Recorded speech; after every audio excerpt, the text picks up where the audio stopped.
Chanel Le Blanc 2025. It is here, and I did pick up a couple of pieces from this collection to review for you here today. I'm always excited when this collection rolls around because at least where I live, it means that spring is upon us. And we usually see some lighter, brighter, more feminine, springy colors and textures to celebrate the season ahead, and this collection is no exception. I got the blush, the eyeshadow, one of the nail polishes, and two of the lippies. I also have swatches of all the pieces that I didn't pick up, and I'm going to explain why. So without further ado, let's get into it. And before we get started, because I always get questions about this, I purchased these products from my local Chanel boutique, but I will be linking down below a shopping guide so you know all the places where this is going to be in stock. It should be coming online. So make sure you check the description box if you want to see all the retailers that are carrying this collection. And let's kick things off with what I think is going to be the most popular product in this collection, which is the powder blush trio. This one is called Camelia Futura, and it is embossed with the most beautiful, adorable camellia pattern. In fact, they almost look like they are stitched in there, which I think is a very beautiful touch. We have three different colors in this blush. The first one is going to be a light petal pink, the second one is a deeper rose, and the third one is a medium toned apricot. Now, you're probably looking at these swatches thinking, is the blush in the room with us, Sophia? Yes, it is. This is a very finely milled talc-free formula. This is the kind of formula that does not swatch well. Like, it's really, really hard to swatch, but rest assured, as you can see by my cheeks today, it does apply a lot more easily to the cheeks. I do think it's important to call out the versatility of this blush. You have three different shades, so of course you could use each of those individually, you could swirl them all together, you could focus on this edge of the pan, this edge of the pan to create your own desired blush tone. I first applied the light petal pink because I just wanted to show you this is the lightest and most subtle tone that you're going to get from this blush. And you know what?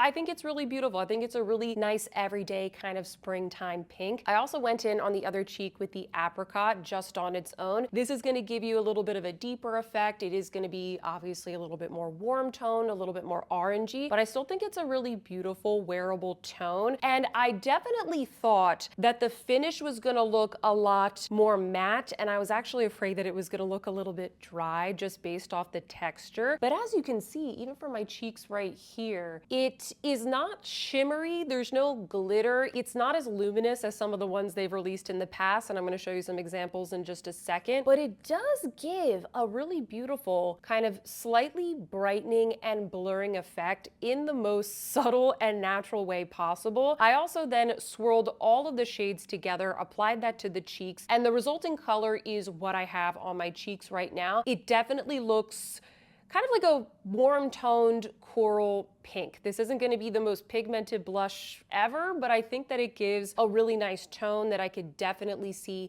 popping off of my lighter, fair skin tone. Now, based off of my receipt, this is going to be retailing for $75 in the US. Are we surprised? No, it is Chanel. As I previously mentioned, this is a talc-free formula. There is a very, very subtle scent to it. It's very faint. Like, I really have to stick my nose in there to smell the fragrance, but I know some of you guys are very sensitive, so I do like to mention it. It has an 18-month shelf life, and it has 8.5 grams of product. I did notice that while the pan size is similar to some of the ones that they've done in the past for these limited edition collections, I have noticed that they've been decreasing the amount of blush that you get for the price. This one was 11 grams and this one is 8.5 grams. It takes me a very long time to finish up blush, so it doesn't really bother me, but I'm just letting you know you are getting a little bit less blush for the amount that you are paying. Overall, while it is very, very expensive, I do like this blush trio. I think the formula is a lot better than I thought it was going to be, because some of the other ones that I've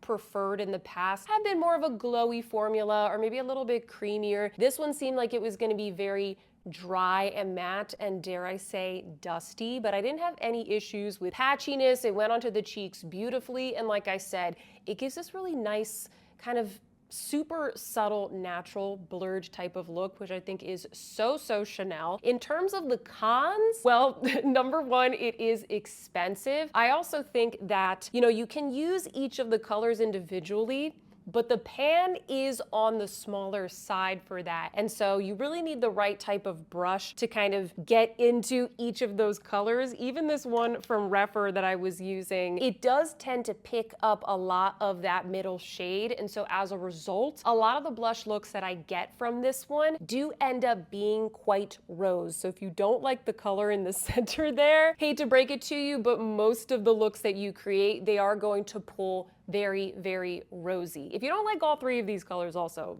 don't pay $75 for it. There's gonna be other blushes that come out from Chanel. I know it looks so beautiful because of the little Camelia embossing, but as you can see, I've only had this blush for like 3 days at this point, and it's already wearing away, you know, pretty much immediately. And if you want to swirl your brush in there and really get all that goodness, it's gonna disappear. So try and just block from your mind the beautiful embossing. I know it's hard. And ask yourself if you like all three of these shades. And do you specifically like that center one? Because that is mostly what you are going to get. I would also be careful if you're going to be applying this over a very dewy or moisturized base. Because it is a very finely milled formula, I do see it, you know, potentially getting hard pan. You just want to be careful with that. There's like a couple spots right here I see. It could get a little bit of hard pan, but I'm okay with that. I know how to deal with that. I enjoy the texture for what it is. I would just say be careful if you have more of like a dewy base and you're kind of like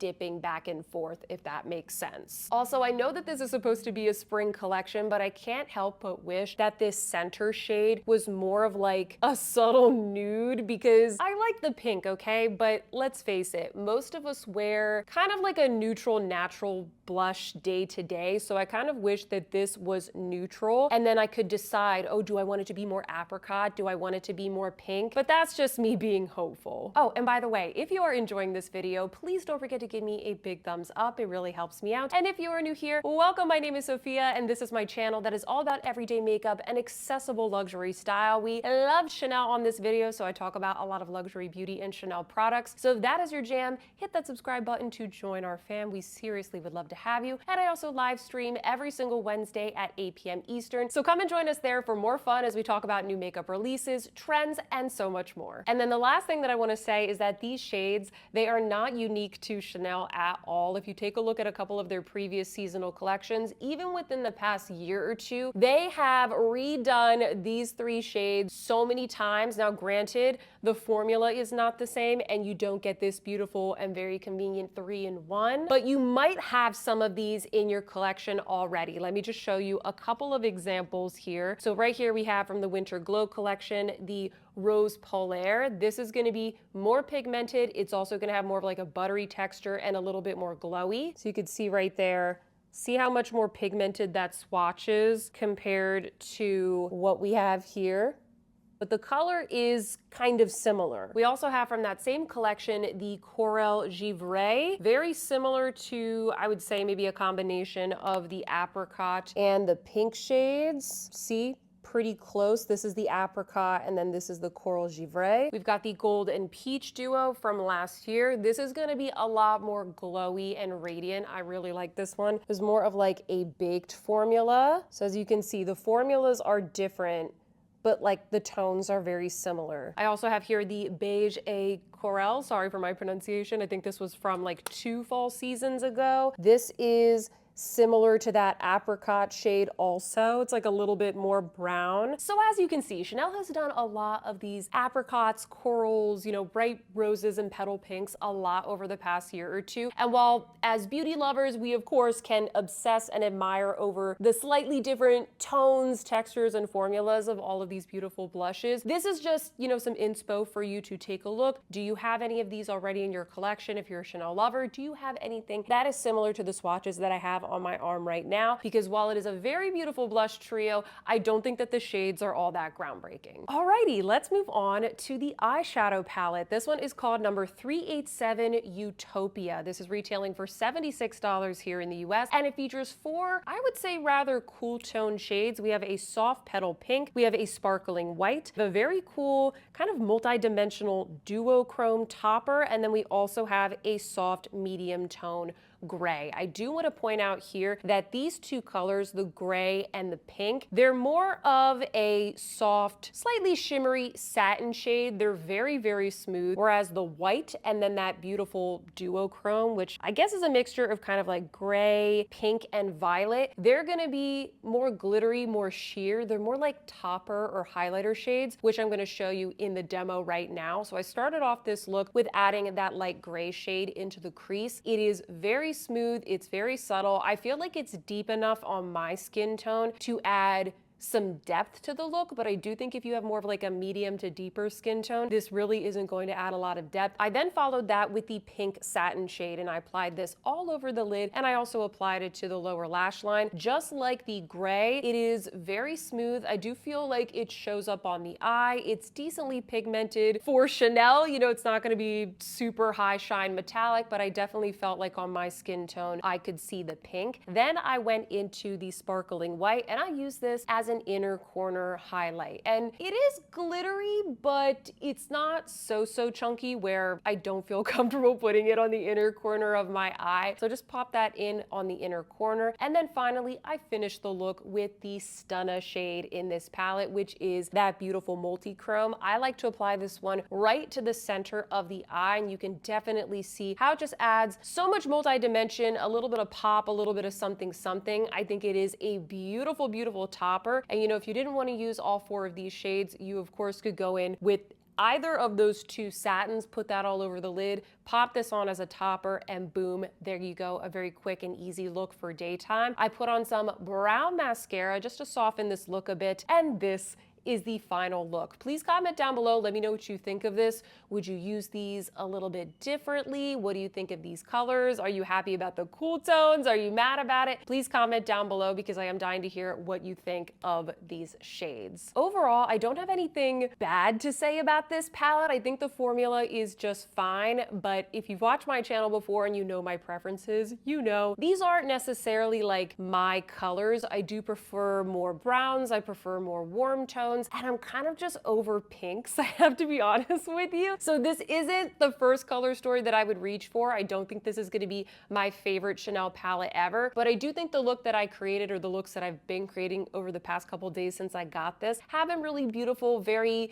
you know, nice and appropriate for spring and for daytime. I don't think it's anything particularly groundbreaking, but I think if you really like cool tones, if you like a little bit of like a soft pink, especially for spring, and if you also really enjoy just like a nice, you know, topper shade to really elevate the look, I think you will enjoy this palette. You know, a little while ago, Chanel came out with this Byzance collection where they did the 3 satin shades and then this one really, really pretty kind of sparkly, multi-dimensional topper. And they were very, very popular. A lot of you guys like them. So I kind of feel like that's what they're doing here, but with more, you know, springy types of colors. Overall, this is a bit of a sparkly palette because they chose 2 satin shades and 2, you know, glitter sparkles essentially. So if you don't like a lot of glitter, I don't know if this is the best investment. Personally, if I were to keep all the shades the same, I would 100% make the white shade a satin, just something that was a really soft, ethereal white that I could pop on the inner corner. I feel like it doesn't pop as much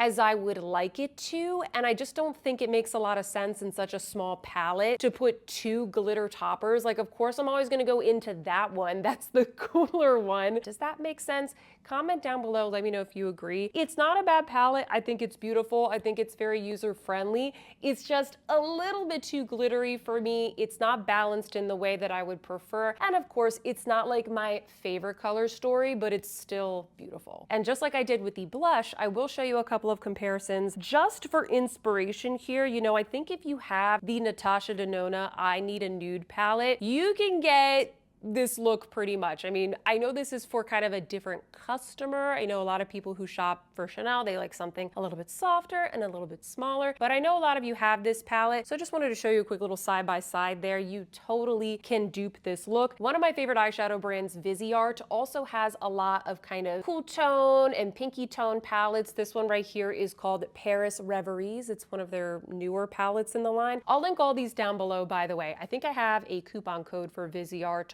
also, so I will include that. So not exact, they don't have like the exact same shade of pink, but a lot of their other palettes do have a lot more pink shades, but this one is one of my favorites that I wanted to show you. As many of you know, I also love the Hermes palettes. I have every single colorway, and this one right here is very popular. This one is called Ombres Petales. The bright pink that you see there, it looks a lot more subtle on the eye when you blend it out. This is going to be a little bit more pigmented of a formula, and you get a lot of beautiful metallic shine from these shades right here. I also love these Le Beige palettes from Chanel. This one right here is called Cool. These are going to be not as sparkly, but if you enjoy, you know, these types of tones, definitely check this one out. It's going to give you a little bit more of like a subtle look if you are opting for something with less glitter. And then lastly, we have another Le Beige palette. This one is called Light. This one does have that gray shade in there. The other one was a little bit pinkier. This one has more grays and also more kind of cool tone,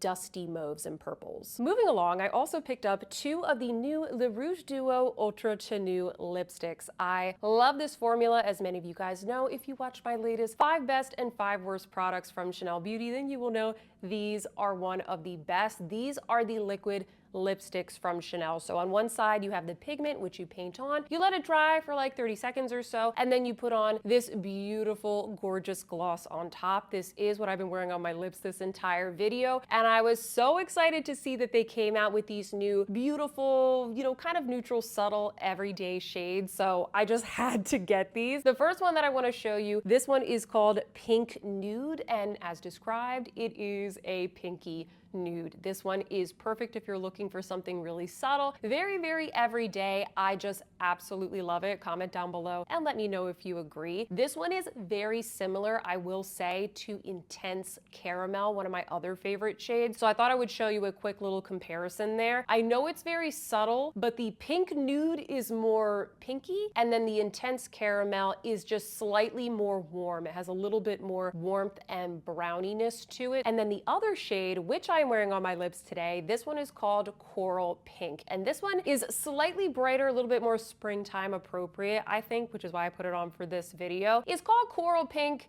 but I wouldn't say it's super intense. I feel like it's very nice and light. It's kind of like my lips, but just a little bit pinker. So this one I also highly recommend. Let me know what you think about this lippy on me. And then before we get to the products that I didn't purchase, I also wanted to quickly show you the nail polish that I picked up. There are 2 in the collection. One of them is more of like a sparkling gray, and I honestly wasn't sure if that would flatter my skin tone. You guys will have to tell me if you pick that one up, is it any good? I decided to go for the safer color, which is this one right here. It is number 361 Pionniere.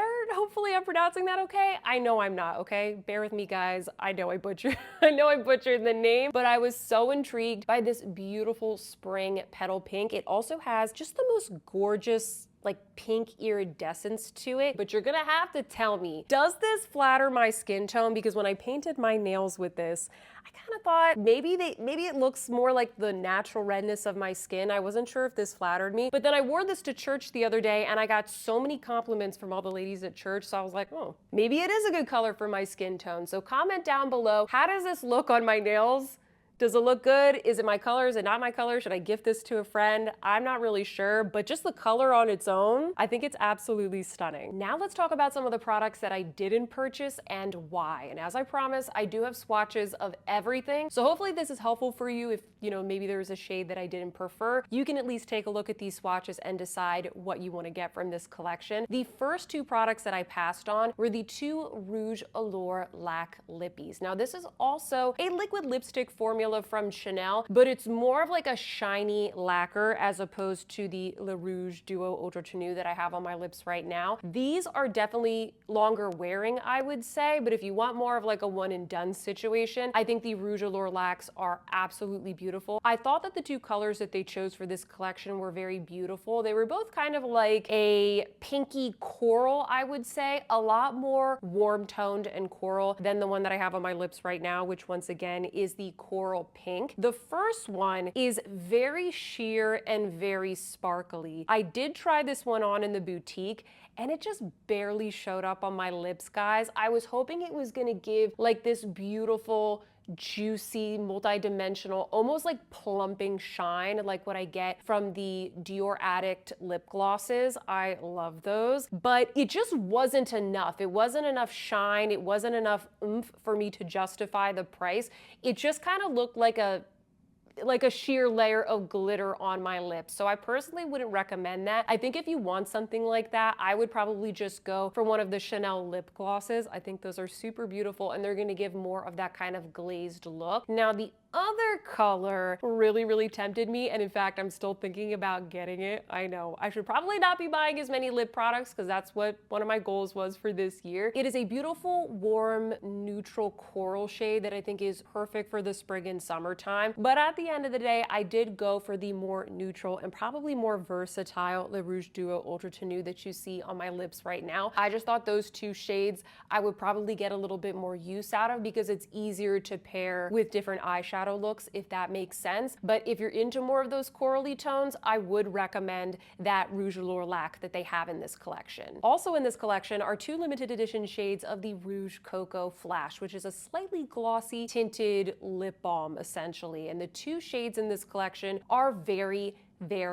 glittery. They are full of multi-dimensional sparkle. The first one is like a gold tone, and then the second one is kind of like a multi-dimensional violet. So they definitely, you know, go with the theme of the collection. But personally for me, I skipped on these because just like the Rouge Allure Lac, these felt like a total glitter bomb. These just looked a little bit too artificial for me personally. I do have pretty rosy toned lips, and so when I put something glittery on them, you really can notice it, especially with the gold glitter. These just weren't as elegant to me as a lot of the other products in the Chanel line. The glitter was just way too much, a little bit too chunky. There is also 4 shades of the Stylo Ombre et Contour in this collection, which are the eyeshadow sticks from Chanel. And I do like these. I picked up a couple from one of the previous collections, but I decided to pass on these shades, which there are 2 that are matte and 2 that are sparkly, because I just really wasn't blown away by the shades. One of them is just like a regular neutral brown. I feel like I can recreate that with so many things in my collection. The other one is kind of like a very warm toned orangey coral, and I was kind of afraid that that would look sort of crazy on the eyes, maybe make me look a little bit sick. It's definitely a more ambitious color to be playing around with. And then the 2 that are sparkly, once again, I just felt like they were a bit too glittery for my taste. One of them is a beautiful shimmering mint green, but I reminded myself that I already have this single eyeshadow from Chanel. This one is called Jade Facette. I love this single eyeshadow, and I feel like I can get the same effect with this right here. And in fact, I much prefer this formula. It's very smooth, it's very soft, it's a little bit easier to work with. So I much rather use this than that kind of like glittery eyeshadow pencil. And then similarly, the other sparkly shade is kind of like a shimmering lavender. They just did a shimmering lavender pink in the most recent collection, or the most recent run of these shadows. I'll put an image up of what I'm talking about. So I didn't feel like it was worth the money. And I also just, to be honest with you, I prefer these single eyeshadows. But anyway, comment down below and let me know, what do you think of this collection? Is there anything that you have on your wish list? If you like this video, please don't forget to give me a big thumbs up and subscribe. And better yet, go watch another video. Up next, I have the 5 best and 5 worst products from Chanel Beauty. I'll see you there.